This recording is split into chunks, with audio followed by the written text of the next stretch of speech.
Hello everyone, I'm Tim Reaver with the National Renewable Energy Laboratory, and I'd like to welcome everyone to today's webinar, which is hosted by the Clean Energy Solutions Center in partnership with USAID and the National Renewable Energy Laboratory. Today's webinar is focused on best practices in conducting grid integration studies. One important note of mention before we begin our presentations is that the Clean Energy Solutions Center does not endorse or recommend specific products or services. Information provided in this webinar is featured in the Solutions Center's resource library as one of many best practice resources reviewed and selected by technical experts. Before we begin, I'll quickly go over some of the webinar features. For audio, you have two options. You may either listen through your computer or over your telephone. If you choose to listen through your computer, please select the mic and speakers option in the audio pane. Doing so will eliminate the possibility of feedback and echo. If you choose to dial in by phone, please select the telephone option, and a box on the right side of your screen will display the telephone number and audio pin you should use to dial in. If you are having technical difficulties with the webinar, you may contact the GoToWebinar help desk at 888-259-3826 for assistance.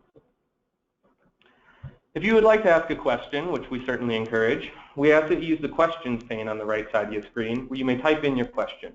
If you're having difficulty viewing the materials through the webinar portal, you will find PDF copies of the presentations at cleanenergysolutions.org/training, and you may follow along as our speakers present. Also, an audio recording of the presentations will be posted to the Solutions Center training page within a few weeks and will be added to the Solutions Center YouTube channel, where you also find other informative webinars as well as video interviews with thought leaders on clean energy policy topics. Today's webinar agenda is centered around the presentations from our guest panelists, Jacqueline Cochran, Clayton Barrows, and Jennifer Leash.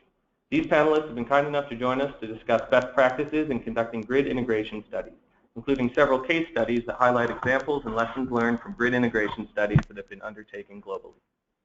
Before our speakers begin their presentations, I will provide a short informative overview of the Clean Energy Solutions Center initiative. Then following the presentations, we will have a question and answer session where the panelists will address questions submitted by the audience, closing remarks, and a brief survey.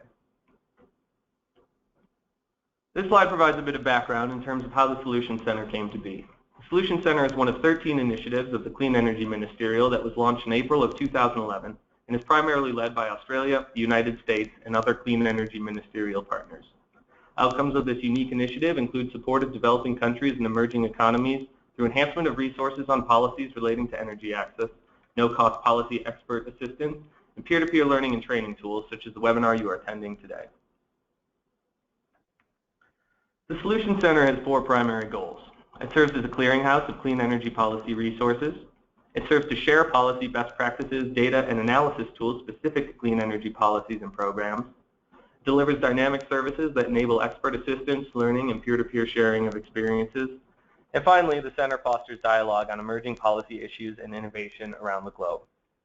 Our primary audience is energy policymakers and analysts from governments and technical organizations in all countries, though we also strive to engage with the private sector, NGOs, and civil society. A marquee feature of the Solutions Center is the no-cost expert policy assistance known as Ask an Expert. The Ask an Expert program has established a broad team of over 30 experts from around the globe who are available to provide remote policy advice and analysis to all countries at no cost. For example, in the area of regulatory and utility policies, we are very pleased to have J. Riley Allen, Research Director with the Regulatory Assistance Project, serving as one of our experts. If you have a need for policy assistance in regulatory and utility policies or any other clean energy sector, we encourage you to use this valuable service. Again, the assistance is provided free of charge. If you have a question for our experts, please submit it through our simple online form at cleanenergysolutions.org/expert, or to find out how the Ask an Expert service can benefit your work, please contact Sean Esterly directly at sean.esterly@nrel.gov or call him at 303-384-7436. We also invite you to spread the word about this service to those in your networks and organizations. And now I'd like to provide brief introductions for today's panelists. First up today is Dr. Jacqueline Cochran, a senior energy analyst with the National Renewable Energy Laboratory, where she analyzes system operations, policies, and market designs that create an enabling framework for emerging energy technologies, including renewable energy, demand response, and distributed generation. Dr. Cochran has published on many topics related to integration of renewable electricity, including policy best practices, coal cycling, renewable energy curtailment, variability analysis, integration studies, system flexibility, and market design.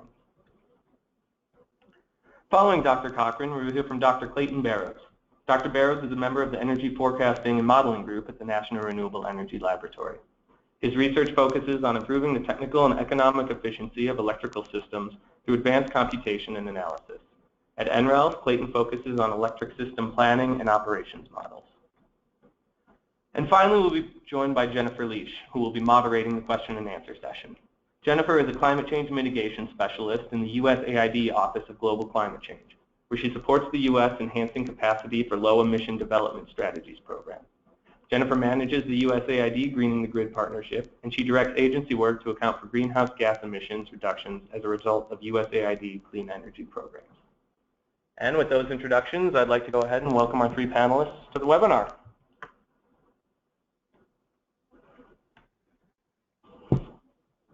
Thank you. This is Jacqueline speaking. And Clayton and I are delighted to talk to you today about best practices in grid integration studies. First, we're going to have three parts to this. Part one, why conduct a grid integration study? We'll be defining the concept and understanding why grid integration studies are important. Part two, what can a grid integration study address? We'll be looking at different types of grid integration studies. And then finally, part three will be, what is the process of conducting a grid integration study? And we will conclude with Q&A. So let's begin. First, why conduct a grid integration study? Globally, we have seen many countries establish ambitious renewable energy targets to add wind and solar to the grid. So for example, in India, has established a target of 60 gigawatts of wind and 100 gigawatts of solar to be installed by 2022. And what we found in other countries is that as we add on significant amounts of renewable energy to the grid, how we plan for and operate the power system may need to be changed. And why is this? Well, wind and solar are variable and uncertain, relatively speaking. So they're variable in that the generation output of the plants vary based on the quality of the underlying wind and solar resource. And they're uncertain in that we can't predict with perfect accuracy what that output will be. And as we have more variable and uncertain resources on the grid, what we want then is to have a very flexible power system. And by flexibility, we mean a power system that can respond to changes in demand and supply. So typically, we have found that at low variable penetration levels, already most power systems are sufficiently flexible because they are designed to handle variability and uncertainty from electricity demand and conventional power plants. But as we scale up renewable energy, we might find that we need to operate the system more efficiently so that the flexibility that's there in the system already can be accessed. And as we scale up to even higher levels of renewable energy, we might find the need for new physical sources of flexibility. And this, the flexibility, let me back up one slide. This was the topic of our previous webinar by Michael Milligan about what are the sources of flexibility and what methods, how can that help your power system. And so if you're interested in that webinar, it is recorded at the Clean Energy Solutions Center as well as on greeningthegrid.org in the trainings page. But today we build from that point, and we're looking at, okay, so we know there's a need for flexibility. How much flexibility, what types, at what times? That is the focus of the grid integration study. The grid integration study is an analytical framework for evaluating a power system with high levels of renewable energy. It helps us establish what we might expect with renewable energy on the system and what changes we might want to make to accommodate that. So some of the outcomes include simulating the operation of the power system under different future scenarios, identifying reliability constraints, determining relative cost of actions to help integrate renewable energy, and address system operator concerns that the system can work reliably and cost effectively. Grid integration studies are one part of an overall strategy to scale up renewable energy. We might find, for example, that we perform grid integration studies before or after establishing a renewable energy target. So a country might establish a target and use a grid integration study to determine what steps and what changes are needed in order to meet that target. Or we might do a grid integration first, figure out is this a target achievable, and then establish from a policymaker perspective, the grid integration study can inform the policymaker in setting a higher threshold. So as an example, in California, we've seen that integration studies have helped inform the establishment of renewable energy targets. So the initial renewable energy generation target was established without having a grid integration study. But after that, different studies were performed to assess, okay, what can we do to reach a 20% target, a 33% target?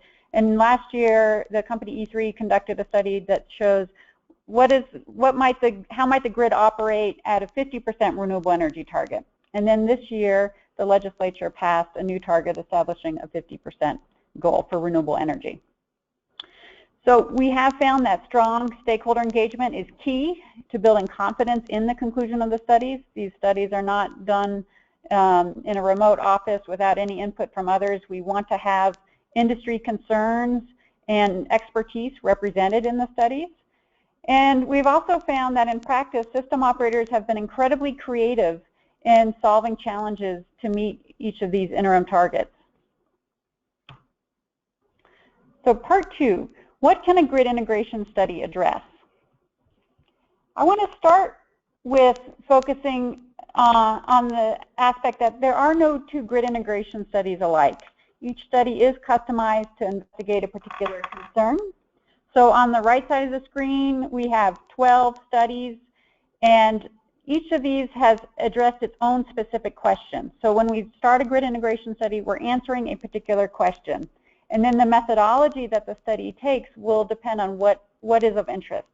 So some examples, we might want to focus on what are the impacts of high renewable energy penetration levels on capacity expansion questions. Where should the generation be located? What new transmission lines might be needed? And these studies are examples on the right of studies that looked at that capacity expansion question in a little more detail. Many studies, grid integration studies, do address hourly system balancing. So looking ahead at a given future year, where does that renewable energy generated, at what times, and how does the system balance that renewable supply and demand throughout at every hour of the year? And with these kinds of questions, we can ask, what are the costs of operating the system? What are the emissions associated with that? What's fuel consumption in those years? Some studies don't look at, take it a step further and look at sub-hourly time frames. So not just hour-to-hour balancing, but perhaps at 15 or even 5-minute scales, looking at, how solar output changes over these time frames, for example. These kinds of studies are also very helpful in looking at impacts on ancillary services. So on the right, we have an example of ERCOT looking at how new wind generation has affected what types of ancillary services they need. Another common feature is looking at the impacts on the thermal fleet. So as we add more renewable energy, the conventional power plants like coal and natural gas may operate differently. They might be cycling more, so meaning that their power output changes more frequently, or they are turned on and off more frequently. And so these studies on the right have looked at what are the impacts of these renewable energy scenarios on the coal fleet. Another important question is, what is the impact of renewable energy scenarios on grid stability following a disturbance? So this is not looking at the hourly or sub-hour or minute time scales, but really looking at the initial seconds after a disturbance on the grid, and how does the system recover if there's a significant amount of renewable energy on the grid. And then finally, the studies may be focusing on market design.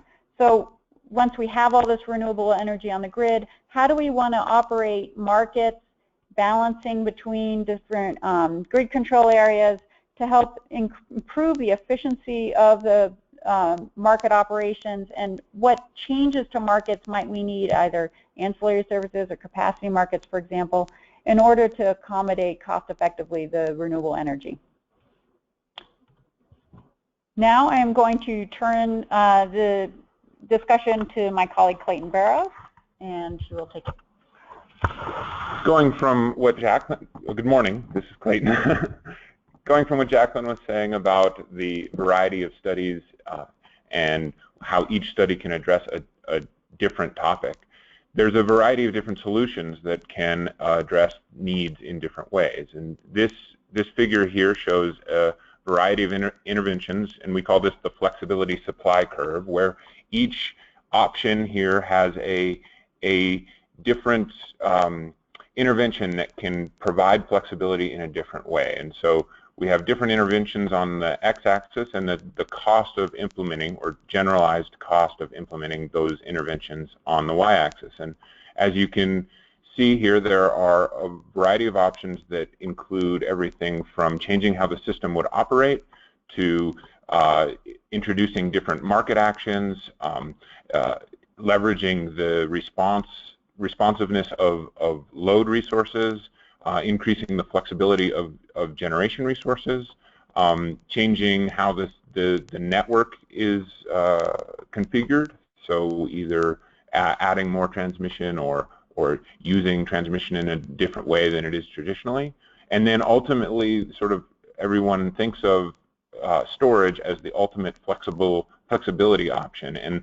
And we find that is, yes, very nice for adding flexibility to the system, but it's also a very expensive option traditionally. So in the red circles on this figure, we have some options that are typically very effective, and most systems can use them with, or can increase their flexibility by implementing these options without a really in-depth study highlighting the need for some of these other options.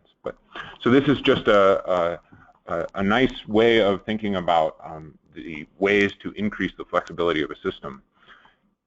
And to identify that, on the next slide we have sort of the steps that, or one way of thinking of the steps of going through a grid integration study, and before and after a grid integration study, and some things to think about before an agency would conduct a study. So we have, we generally think about this in terms of, there's a set of enablers that can be done before doing the analysis, and then after the analysis there's really a lot of policy development that can use the results to generate actionable items.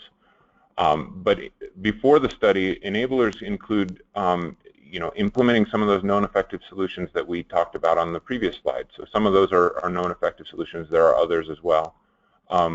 The collection of data can be a multi-year, very expensive process that may take longer than what most people would consider a reasonable time frame for a grid integration study. So if you don't have data on renewable resources, or historical data on how much the wind blows in a particular area, that's something that can take many years to collect a rich data set for. So that's something that kind of needs to be done before considering just doing a study right away. And then last is building the modeling capacity, and that's everything from acquiring the software to acquiring the technical expertise and personnel to be able to run the models and understand the results. So these are sort of things that can be done before the study, or need to be done before doing a study. And then the study itself, in this analysis block, can be broken down into what we consider 3 different studies, and they're really looking at different time frames. So as Jacqueline kind of mentioned before, we have capacity expansion studies, production cost models, or production cost studies, and power flow studies. And they're really looking at the capacity expansion studies are really looking at how the system will change in terms of what metal is in the ground, and what resources are contributing to the system in the long term. So those studies usually look much further out in time, Production cost studies are really looking at more the cost of operating the system, and not really playing with what's in the ground so much, but more how does the market work, and how do particular operators and particular generators operate. And then finally, the power flow study is really looking at reliability, technical feasibility, contingency responses, so the very intricate electrical engineering response time type studies. So those are very useful for ensuring the reliability of the system.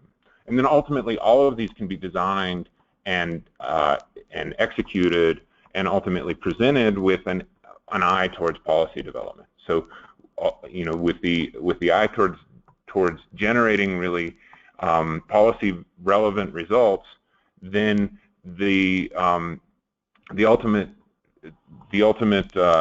result can be very useful for developing realistic targets, new grid codes, new market design, things like that. So we really try and keep an eye towards that when designing each of these studies.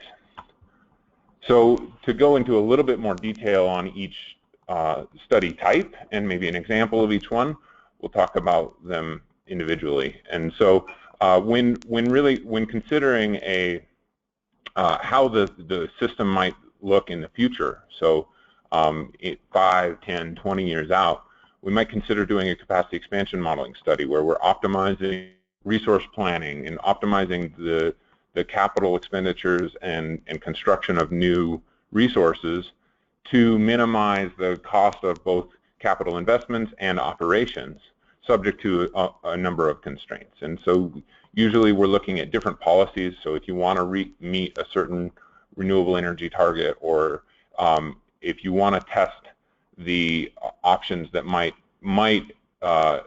that your country might incur in terms of economic growth or technological advancement, these are good things to use as scenarios in a capacity expansion modeling study that's really going to describe how these how particular policies might impact the expansion of the system through time. And so usually these studies are fairly long-term horizons, so that they're looking at 20 to 50 years out. That gives the simulation time to consider the construction time for new resources, both transmission, generation, and load expansion through time. So to do that, of course, you need good renewable energy resource data. Specifically, one of the things that's very important is to know where renewable energy resources can and can't be built, along with their quality. So understanding the topology of the countryside, along with the land ownerships, and that is a very beneficial thing to understand where renewable energy development is even feasible. And then another key input to these is capital costs and understanding the cost of building new technologies. And so one might consider a capacity expansion study that looks at development of nuclear generation, which is a particularly difficult thing to assess the capital cost of nuclear. I mean, that's something that a lot of people have debated over the years and is very difficult to understand, so it's very difficult to capture in these models. Ultimately, these capacity expansion modeling exercises can both inform the effects of climate and energy policies, so you can test the effects of various different targets and things like that. But one of the key outcomes of capacity expansion modeling studies is that they can do a great job of setting up a production cost modeling study. So if you want to look at the detailed operation of some system that's 25 years in the future or something, you can run a capacity expansion modeling study to figure out where generation might be built, and then subsequently run a production cost modeling study that looks at the detailed operation of that hypothetical future system. And then you can do that with multiple scenarios of capacity expansion. So that's a useful case of how we often run our sequences of modeling studies. So one example of a capacity expansion modeling study that has recently been conducted here at NREL looked at how much or to what extent the renewable energy supply can meet electricity demands in the U.S. in 2050. And really what we were looking at is how much or how high of a penetration can the U.S. Feasibly achieve, and what would be the price impacts, the emissions impacts, where would that generation expansion occur, and that is the Renewable Energy Futures Study. And ultimately one of the key findings that it showed is that by 2050, renewable energy could supply up to about 80% of the U.S. load. And that was a pretty groundbreaking study in that nobody had really shown such high penetrations and the effects of achieving that high penetration being relatively doable. So on to production cost modeling studies. So really, like I said earlier, production cost modeling studies are focused on the impacts of operations, and so how would a system operate when there already is more renewable energy than currently exists now, and questions along that line. And so typically this is done by simulating a market or the operations of a market, and we often do this with some simplifying assumptions in that there's usually a centralized market, and it's fairly perfect in comparison with real markets, but ultimately what it does is it simulates unit commitment and economic dispatch and through the course of an entire year, and simulates the simultaneous fluctuations of wind, solar, and load, and how the system is able to respond to those changes. And so we're really testing the flexibility of the system, and we do that through looking at various different scenarios where there's different renewable energy penetrations, where there's different fuel costs, where there's different drought years, things like that. So the scenarios you can use are anything from weather years to forecasting methods to the addition of different technologies on the system. Usually the modeling horizon is a single year, so we would pick a future year we would pick a future year and model that future year in either hourly or sub-hourly resolution. So whatever, and that can also be one of the scenarios is testing the market dispatch on does your market operate on an hourly resolution or a 15-minute or a 5-minute dispatch, and those impacts can have a dramatic effect on ultimate production costs and the ability of the system to meet flexible load and things like that. So the key inputs for these types of studies are really a detailed knowledge of the system, what the generation operating parameters and fleet characteristics of the existing system and the future system that you would like to test. And ultimately, time synchronous renewable energy and load data, and I'll get to a little bit more about that in a few slides. And again, these operational flexibility type studies, like these production cost model studies, can really, again, test new policies. It can really highlight the need for new generation that maybe the capacity expansion modeling study didn't highlight. It can test the validity of some of the capacity expansion modeling results. And then, again, where you see periods of high stress on the system, where the system is ramping particularly hard, or where the system has a particularly low operating reserve, those periods can inform a power flow study, and you can really highlight the periods that you'd like to test in a power flow study. So we'll see that here in a minute. And one example of a production cost modeling study that has been recently conducted here at NREL is the ERGIS, the Eastern Renewable Generation Integration Study, where we tested where we looked at the operation of the entire Eastern Interconnect, which is by some measures the largest power system in the world. We tested that system under high penetrations of renewables and showed that that the eastern interconnection can handle a significant renewable energy penetration, and no one had really tested that in the eastern United States on a high penetration level, and really showed the impacts of a lot of renewables in the eastern U.S. before. And so that was a very interesting study. And another thing that we did there is we ran these unit commitment and economic dispatch models on the system was an extremely large system with 60,000 lines and 7,500 generators at 5-minute dispatch. So a very high resolution study to really look at the intricate details of how that system would operate. So the last type of study that we'll talk about is this load flow modeling, where when you're looking at the reliability impacts and the contingency responses of a system and assessing whether or not a particular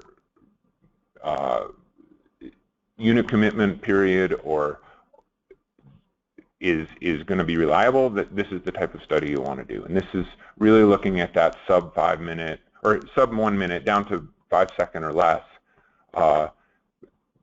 where you're looking at periods of system stress and trying to identify if the system will be feasible, and then if not, figuring out what needs to be done to make sure that you maintain reliability in the system, because reliability is really an important thing for people's lives and the economics of the region you're serving. So here, one of the key inputs that the other studies don't require are these dynamic generator modeling parameters, such as the generator responses to contingencies. You really need to calculate the system of differential equations to contingencies in the system, whether it's a line outage or generation outage, things like that. So transmission line impedances and transformer tap settings, all those things are very important, and they're particularly from a research point of view particularly difficult to obtain. However, any grid operator really typically has a good model of these things for the area that they serve. So that highlights the need for researchers like us to work closely with the real system operators and the system owners to be able to conduct this type of study and be able to get the accurate data to make it realistic. And ultimately, these technical feasibility studies can sort of make or break some of the results from the production cost model studies and the capacity expansion modeling studies, because this is really where a lot of the criticism comes in of renewable energy, is that it's going to reduce the reliability of the system. And we've shown in a few studies that is not usually the case, or not always the case. And one example of that is the Western Wind and Solar Integration Study, Phase 3, looked at how high penetrations of wind and solar would impact the large-scale transient stability and frequency response of the Western interconnection in the U.S. And so what they showed was that there is really no barriers to achieving the system stability and frequency response targets under high renewable RE penetrations. There were some mitigation actions that could ensure a high level of reliability, but there are no real technical barriers to achieving that. And this figure on the lower left shows over the course of about 60 seconds on the x-axis the frequency response of the system under under 3 different scenarios that were both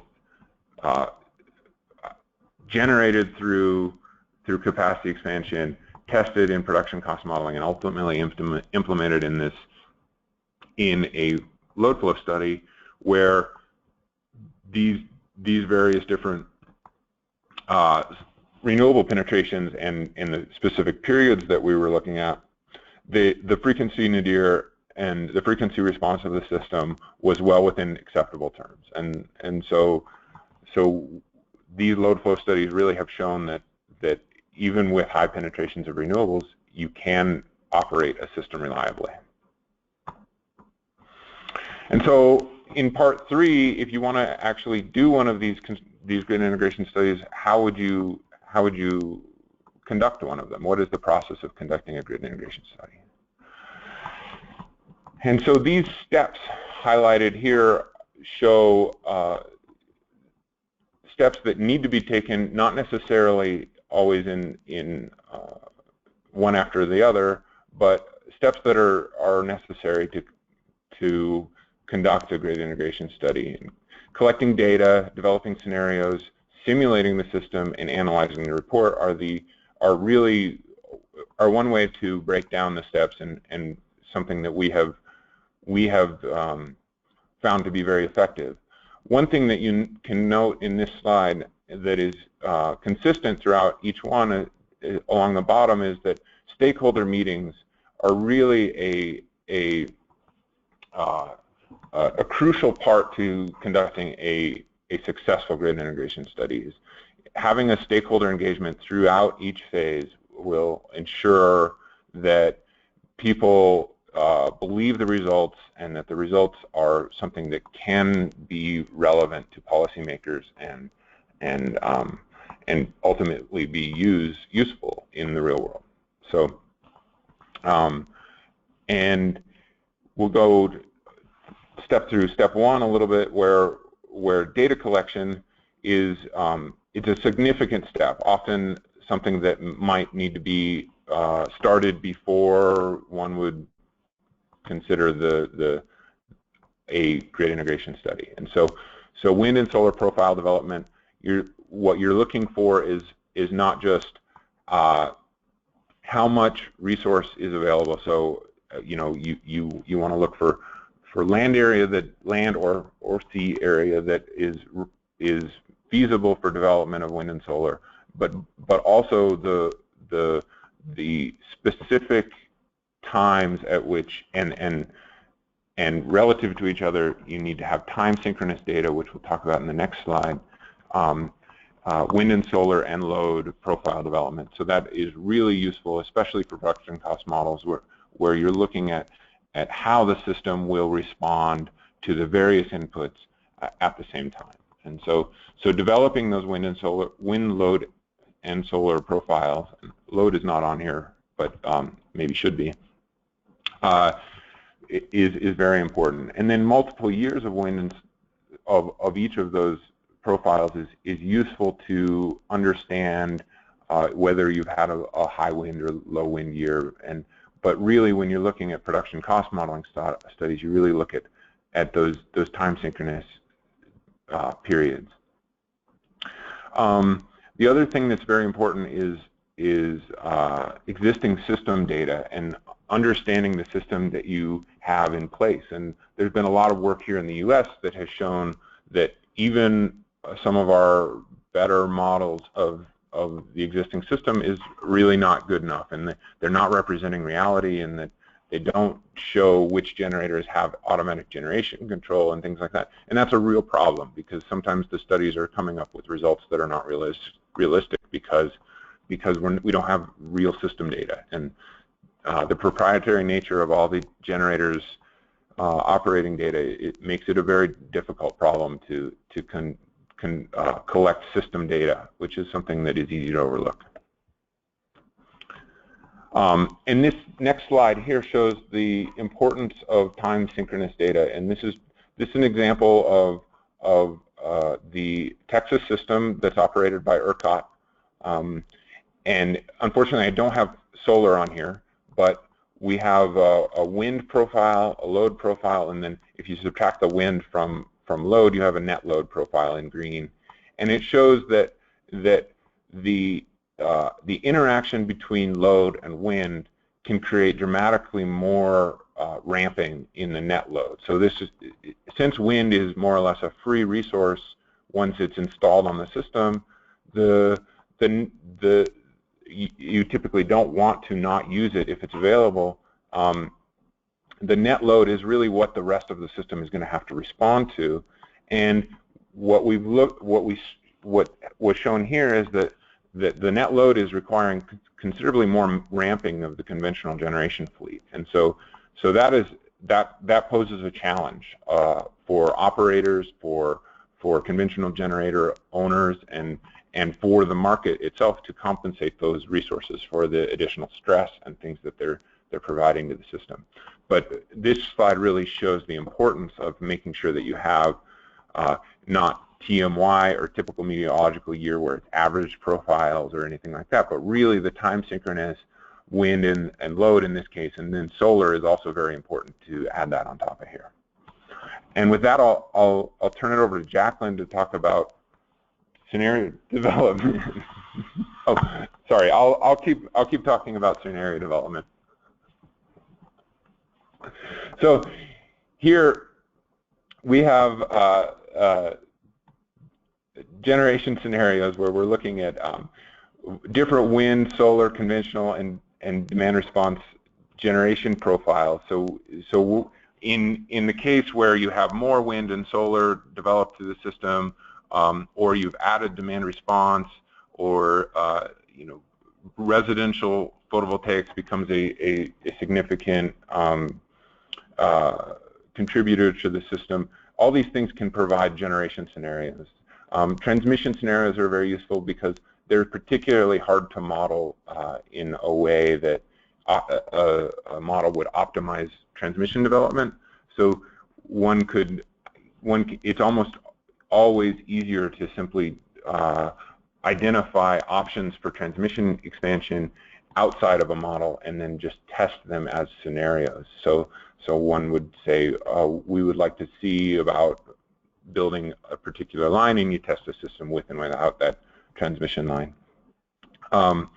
Other scenarios can include institutional changes, such as changes in market rules and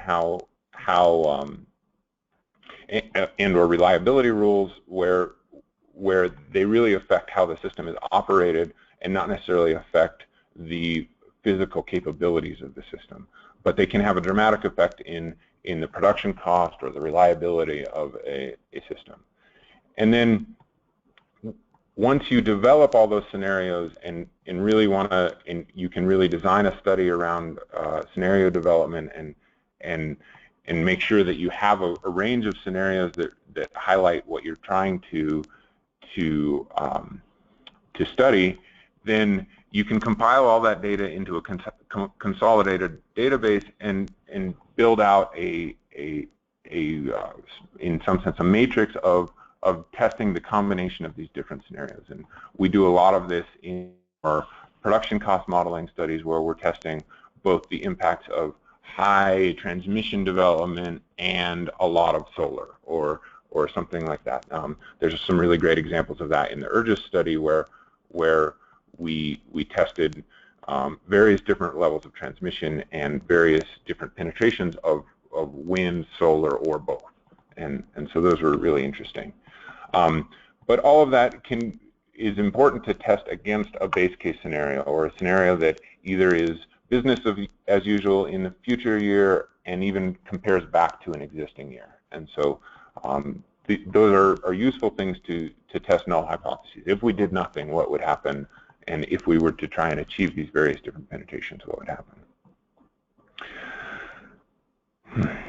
So then in step 3, the simulation step. This is really what people consider a grid integration study, but there's a lot more that we've seen in steps 1 and 2, and then again in the next step, that where this step is focusing on the simulation, and depending on the type of simulation that you're conducting, you can consider different modeling considerations. And so the resolution and horizon of a simulation is very important. So understanding the period that you're trying to simulate and making sure that you're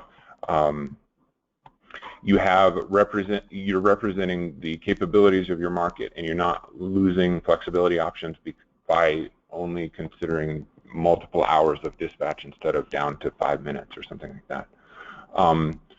And And other simulation considerations would be things like the need for additional ancillary services, impact, and whether or not you're doing everything to reflect market prices is a particularly difficult modeling consideration. Something that is very difficult is to reflect market prices in production cost models. So we have found that by not having perfect knowledge of how each resource operates, it's difficult to recreate existing system prices. So knowing that we would run simulations and expect that market prices are something that we would present on an average basis or something like that. So by simulating the system in these different ways, you can ensure that you have a model that is both computationally feasible. It's very difficult to provide a detailed operation simulation in a capacity expansion modeling study, and it's also very difficult to test the technical feasibility and the contingency response in a production cost model study. So understanding the types of questions you're trying to ask and the specific model you'd like to use and the assumptions going into that model is a very important step that shouldn't be overlooked and should again take into account the advisory committee's desires and knowledge, as well as the modelers and their capabilities in if they can actually simulate certain things in particular types of models. And with that, I will turn it over to Jacqueline to talk about analyzing and reporting. Thank you, Clayton. So after we've done the model simulations, this is where we can really continue to explore particular questions. So as I was saying earlier, the grid integration study is designed to answer a particular question, but in the process of conducting the study, we might develop 10, 15, 20 new questions. And so some of these we can still answer based on the model. We might want to, as Clayton noted, look at some particularly challenging times more closely.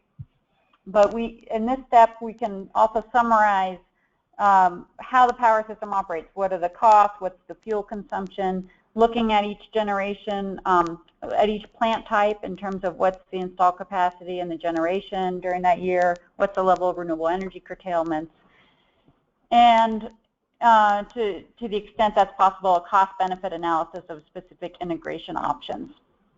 And then putting this together in a report and communicating the results to various audiences. This slide shows a visual from IEA Task 25, which is a focus on wind grid integration, and it's from their best practices document on how to conduct a wind grid integration study. But earlier we had pulled apart this visual into the different steps, and here you can see how they put all the steps together, and the message being that these are very iterative processes. So for example, if we go through the study and we find that it's not meeting reliability at the time scale that we're interested in, we might need to go back and make adjustments to the resource scenarios, or we might need better resolution data if we're not able to answer a particular question that we want to. And it's important to note that not every study is going to look like this. So when I was reviewing studies earlier, I wanted to emphasize that studies will pick and choose which questions to answer and which analyses are needed to answer that. This shows sort of the full suite of them, but in reality, the actual grid integration study might selectively choose from among these boxes. However, what is common across all these studies is stakeholder engagement. Stakeholder engagement is critical to ensure that the study is relevant to industry and technically accurate.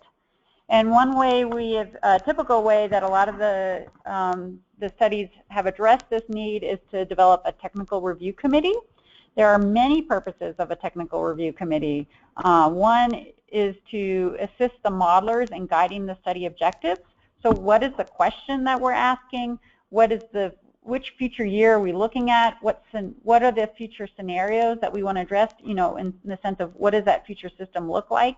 What are the many different future systems that we want to analyze? How do those systems compare to today? So this is where the TRC, the review committee, can speak with the modelers and say, these are the questions that are really important to us. These are the questions that probably aren't as important.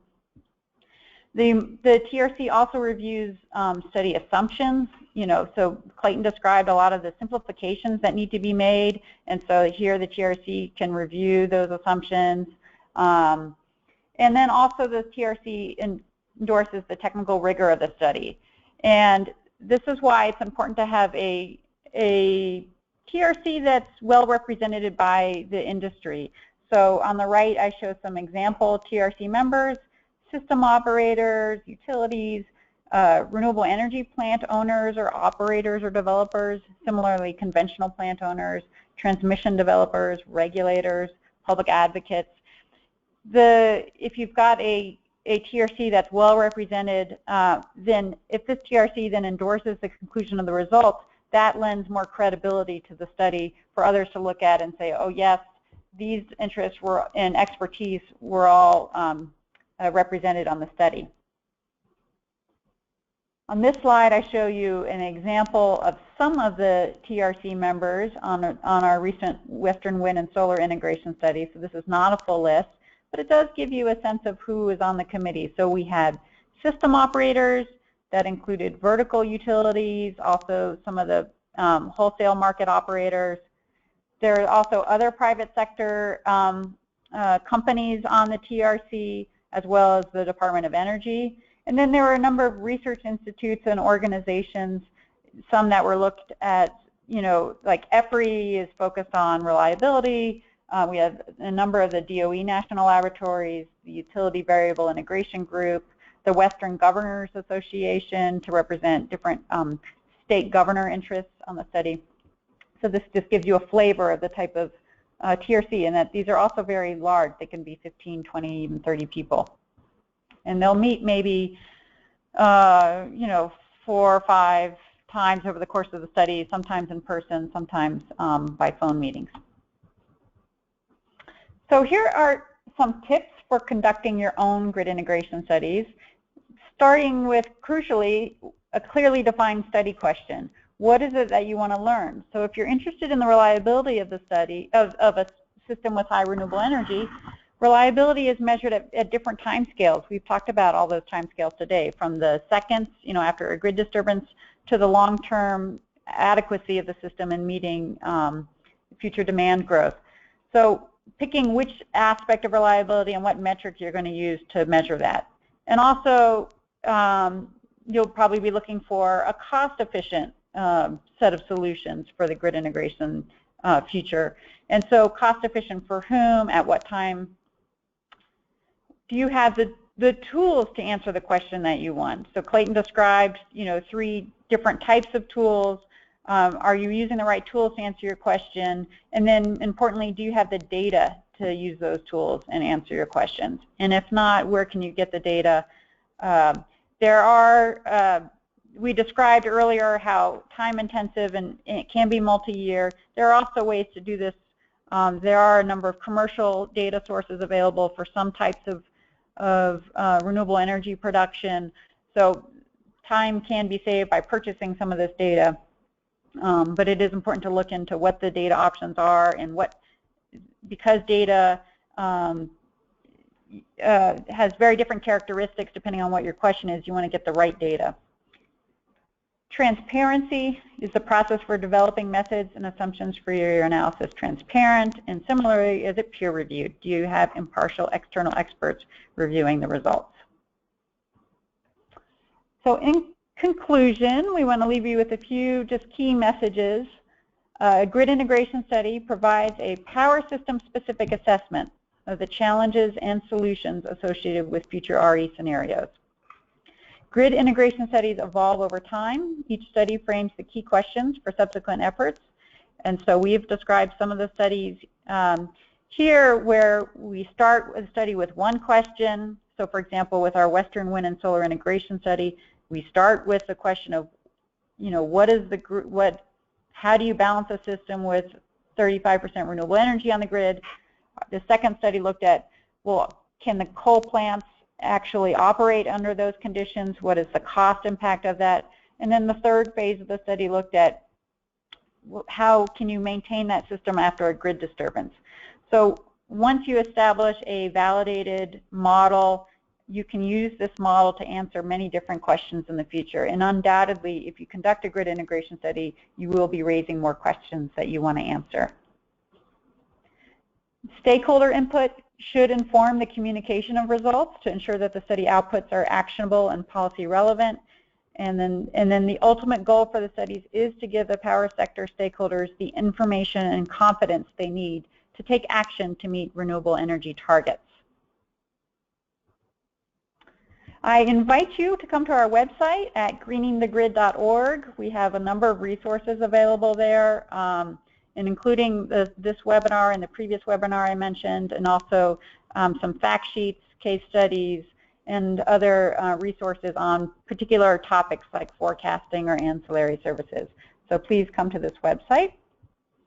And we will now turn it over to question and answer. And I'd like to introduce my colleague, Jen Leash from USAID. Great. Thank you, Jacqueline, and thank you, Clayton. And of course, thank you to the Clean Energy Solutions Center. I would like to encourage anyone who might have a question to please submit your question through the question box, and we will try to answer it. We've already had a few questions come in. So I'd like to start by asking Jacqueline and Clayton something that a lot of people want to know, really, which is how long does a grid integration study usually take? And how much does doing a grid integration study cost? Okay, that is of course a very challenging question to answer because each study is unique. Some of the cost can, the cost on data acquisition can, so for renewable energy data, that can vary from, I don't know, $10,000, $20,000, $30,000 to purchase some solar data. Wind energy data is typically more.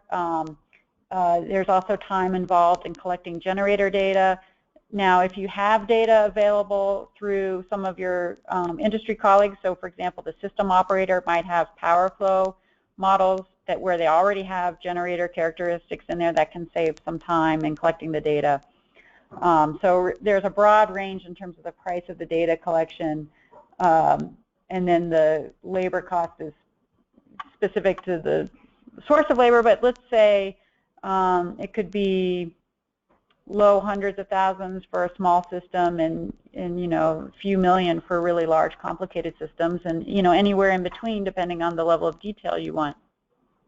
And the time it takes to conduct this also depends on how, data acquisition can be time consuming, but once you have the data, it then depends on what are the questions that you're answering. So if you're only asking a basic set of questions, like you're looking ahead at 1 or 2 scenarios, and then you're running the model, you're validating the results with your TRC, that can go fairly quickly if you're not asking too many questions off of it. But if you really want to get into the details, let's say that's several months. But if you really want to look at a variety of future scenarios, that takes time to build out in your model each of the scenarios. And then if you want to look at really hard to answer questions, so like what if instead of 2 separate balancing areas we had 1 larger balancing area, or instead of 2 separate balancing areas we had these 2 balancing areas, then establish a market in between themselves. What if that market is day ahead, or what if the market is real time? I mean, all of these can be time consuming to incorporate into the model. So just like the cost is highly variable, the time could be anywhere from months to a couple years, depending on the level of complexity and the rigor in which you're bringing to the study. Great. And so maybe a little bit of a follow-on question to that is, to what extent can these studies be conducted using commercially available models or commercially available software versus custom-built or system-specific models? And to follow on with that, what are some of the examples of commercially available models that could be used, that already exist, that are out there? So I'll take this one. For each of our three categories of models, capacity expansion models, production cost models, and power flow models, there are commercially available modeling software for each one.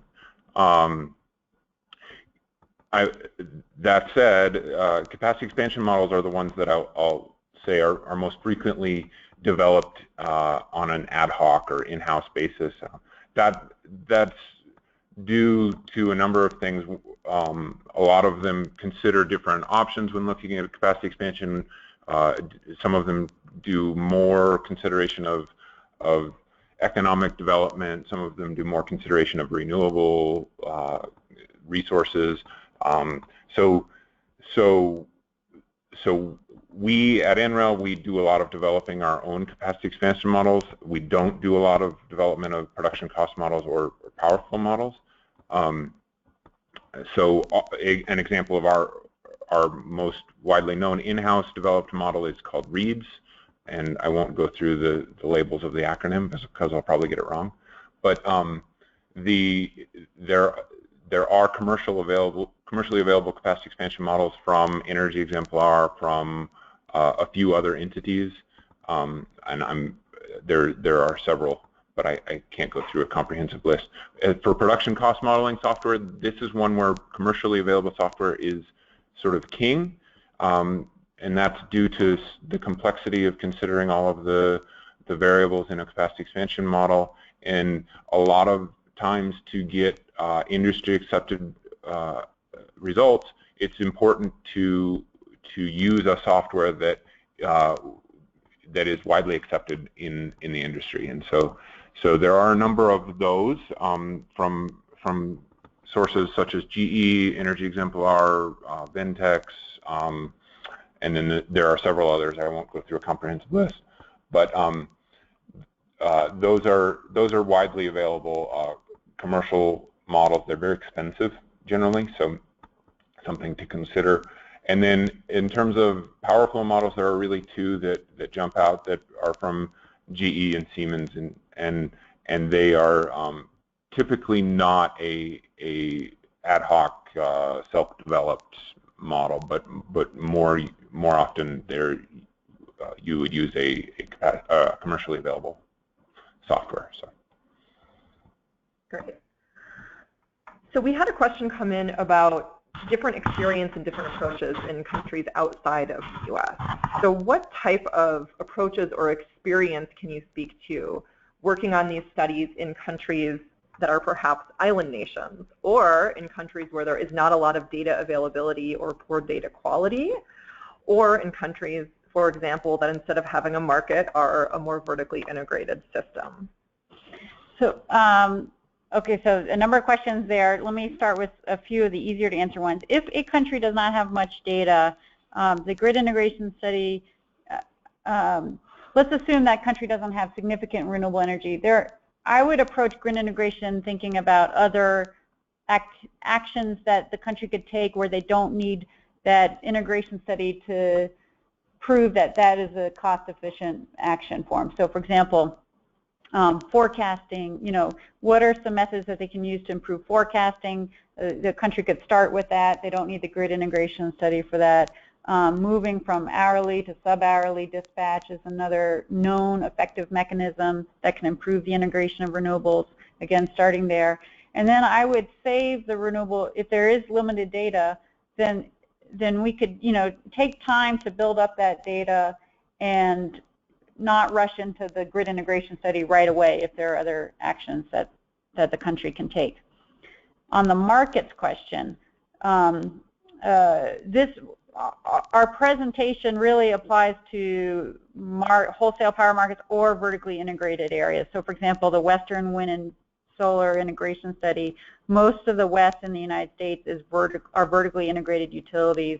A lot of, Colorado, where we live, is a vertically integrated utility, has a vertically integrated utility, and they've done integration. Xcel Energy has done integration studies specific to this area. that can inform decisions to make. So, for example, the need for expanded natural gas storage to be able to handle wind ramps or uncertainty of wind production. So it's not important whether it's a market or not. It'll affect how you run your study, but this is applicable to any type of environment. And then in terms of islands, we've done a lot of work at NREL on islands. So for example, Hawaii, we've worked with Hawaii to conduct a grid integration study there, but I don't know as much about the island integration studies. Great. Another question is, can you just really quickly explain the difference between a grid impact study and a grid integration study? Yeah, so I think that when people refer to a grid impact study, they're typically referring to the impacts of integrating a specific plant or specific development on the system. And they're often looking more from a developer perspective on, you know, if I'm a wind developer and I impact or and I build my new wind site, how is that going to affect electricity prices, or how is that going to affect supply?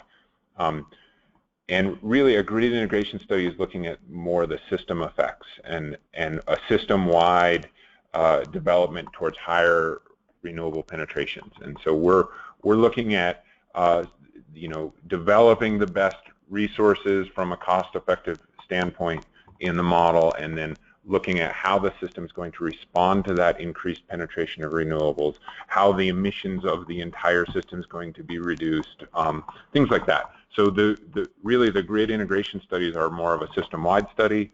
A grid impact study is more of a plant-specific type impact study. Great. Are there, so you guys did show some great examples of a lot of grid integration studies that have been performed. Are there any kind of common conclusions across all of those major grid integration studies that have been done to date? I'd say the most common one is that it is feasible. We've seen in the studies, and we've seen this in practice, that grids with high penetrations of renewable energy is feasible to achieve, and there are a lot of kind of low capital costs, but challenging changes that could be made at the institutional level. So, for example, to improve the efficiency of operating the system. So, for example, like in the West, there's a lot of small balancing areas that operate independently, and the more that they are coordinating and sharing resources and balancing resources, the cheaper it is to integrate renewable energy. And we've also found, I would say, another broad conclusion is that electrical storage is not necessary until you get to much higher penetration levels. I'd say, from a general rule of thumb, a lot of what we found is up to small or medium levels of grid integration, and those percentages vary by system a lot, but oftentimes they're around 30% renewables on an annual basis. There's really no new technology investment that needs to happen, and this is specific to the studies that we've done here in the U.S. and lots of other caveats to that number. But really the adjustments that need to be made are more institutional and in the way the system's operated. Beyond that low to medium penetration level, some new investments need to be made in terms of increasing the physical flexibility of system resources. So, but at the beginning, for most countries, that is something that is usually fairly easily addressed to address those institutional changes, and then the more difficult part is making the capital investments in flexibility. So speaking of countries with very high renewable energy targets, can you talk a little bit about the process that India is currently going through to evaluate the opportunity to integrate high penetrations of both solar and wind into their system? Yes, the Ministry of Power and the system operators and the transmission companies are are working together with assistance from the NREL and also our partner DOE lab at Lawrence Berkeley National Laboratory. And we are working together to look at 3 types of grid integration studies. One is at the national level, so looking at that hourly system balancing at, if India were to achieve the 175 gigawatt renewable energy target, which includes 160 gigawatts of variable renewable energy, how does the system balance? What are the transmission lines that are needed to achieve that? What is the cost of operating a system like that? And then we're also looking at 2 regional grid integration studies, one in the west and one in the south. And these are much more in-depth and looking at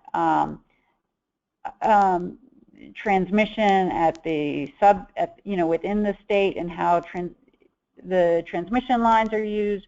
What are the impacts of solar parks? These are large 1 to 2 gigawatt solar parks that are have plans to be installed.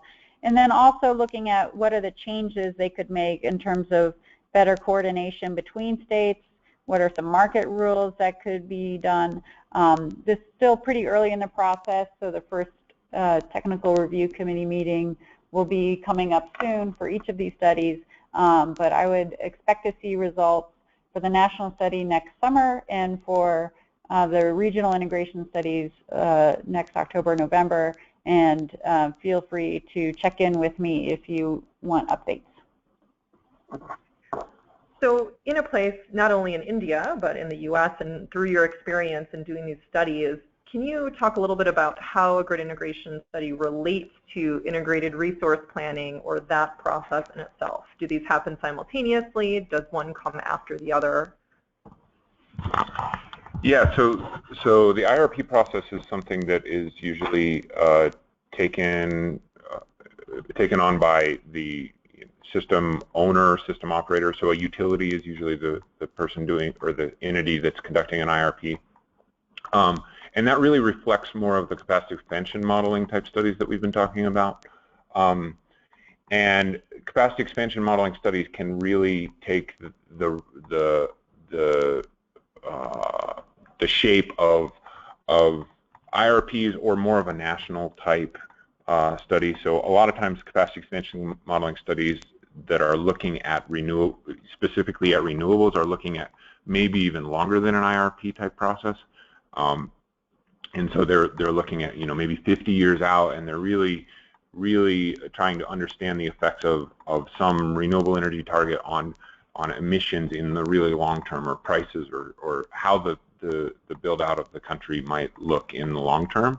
So those are sort of outside of the IRP process. And then there are capacity expansion modeling studies that are more akin to the IRP type process that are looking at okay, we are a utility and we have a target we need to meet, and so in our capacity expansion modeling type study, we are going to look at various different technologies and the resources available to us, and the specific targets and needs that the system has. So those can really be integrated into it. I mean, they really can be the same process if needed. We have been presenting them more as grid integration studies than IRPs, because typically it's not the government that's doing an IRP, and it's not a research institution doing an IRP, but rather the utility. And we want to make sure that these type of studies can be conducted by those other entities, or third parties like ourselves, and can consider things outside of just what the utility is considering. We're trying to consider not just the profitability of a utility, but also the best option for the society or the country as a whole. So IRPs, grid integration studies, a lot of this is very, very technical work. What type of capabilities are really needed in a country to be able to run these models, collect and gather the data? And then obviously, most importantly, what type of capabilities are needed to be able to translate this into policy recommendations and actions moving forward?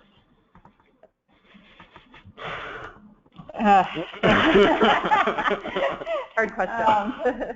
Well, some of the vendors of the software offer commercial training. It doesn't mean that you necessarily know how to do everything all the questions you want just from going through a few trainings.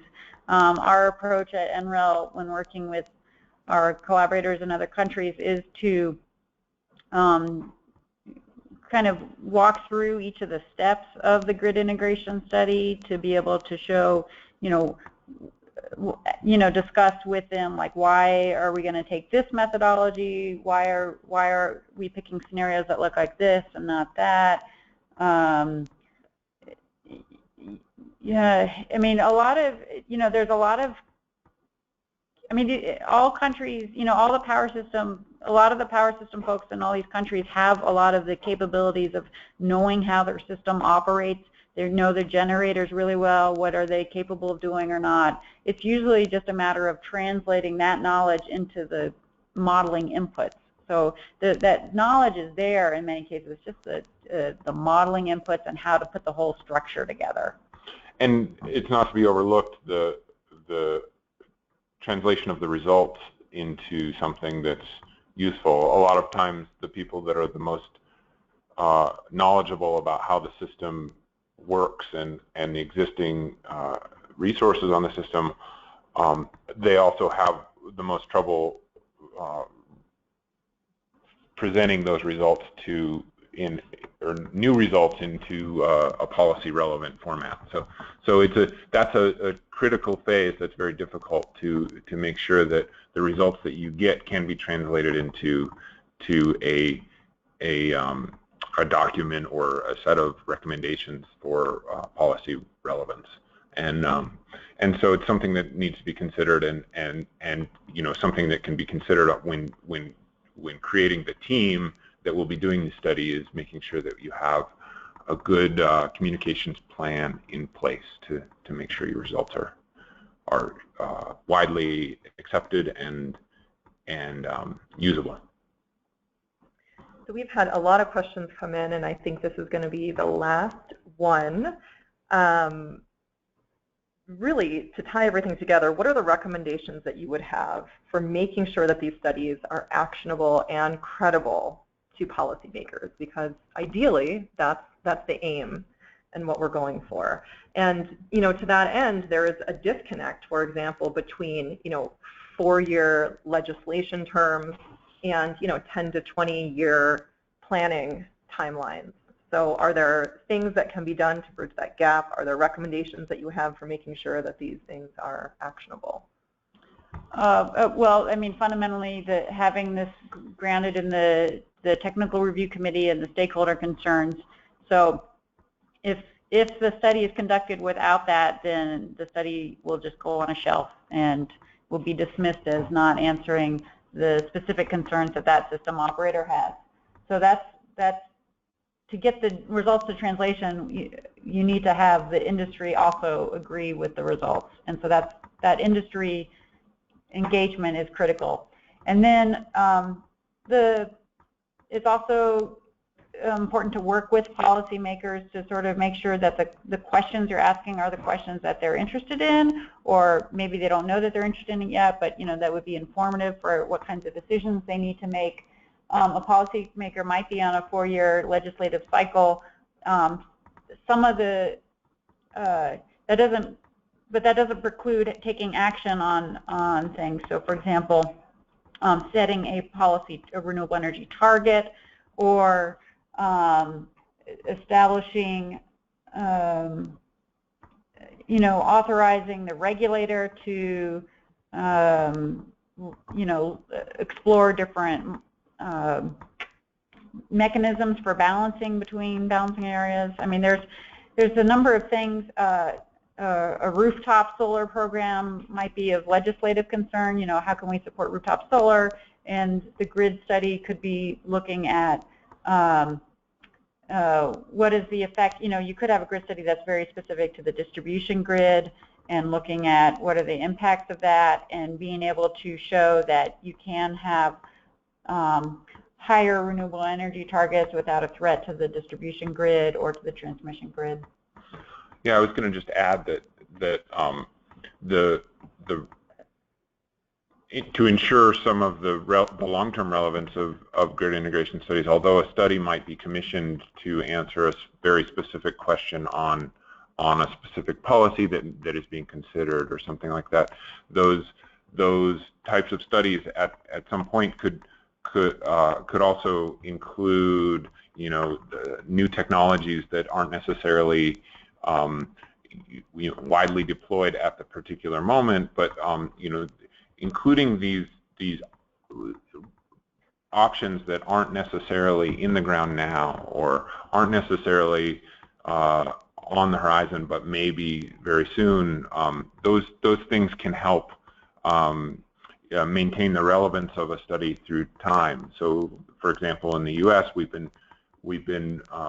haven't really faced a whole lot of regulation on carbon emissions until very recently, but for a long time our studies have been considering that as one of the scenarios, as a, you know, we know that carbon regulation is something that's going to come eventually, or we think that carbon legislation is something that's going to come eventually, and so we've been testing various different implementations of carbon legislation in a lot of our grid integration studies for a long time.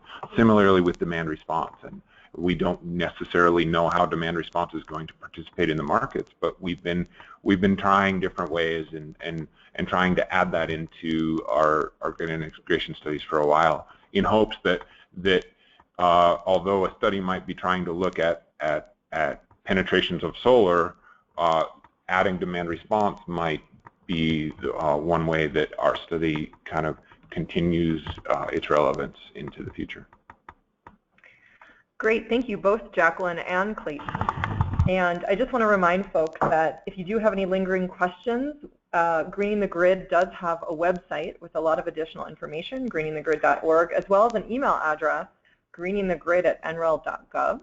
And now I'd like to turn it back over to the Clean Energy Solutions Center to wrap up. Thank you, Jennifer, and thank you again to both Jacqueline and Clayton for wonderful presentations. I think we certainly learned quite a bit, and we had some great questions submitted by the audience. It spurred some interesting discussions, so thank you to all those in the audience who asked questions. And again, just to reiterate, as Jennifer said, please feel free to reach out to our wonderful panelists here if there's any other follow-up. So with that, before we close, we'd like to do a quick survey here. Getting feedback from you, the audience, really helps us improve our webinars and let us know how we're doing and how we can improve. So if you go ahead and take a moment to please answer the first question you see there on your screen, we would appreciate it.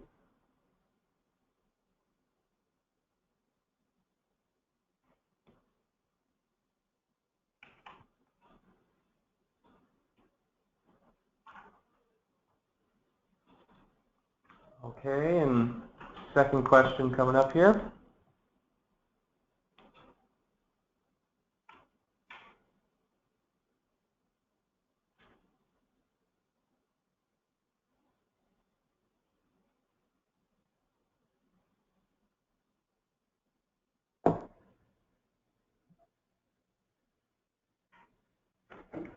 And one final question for you.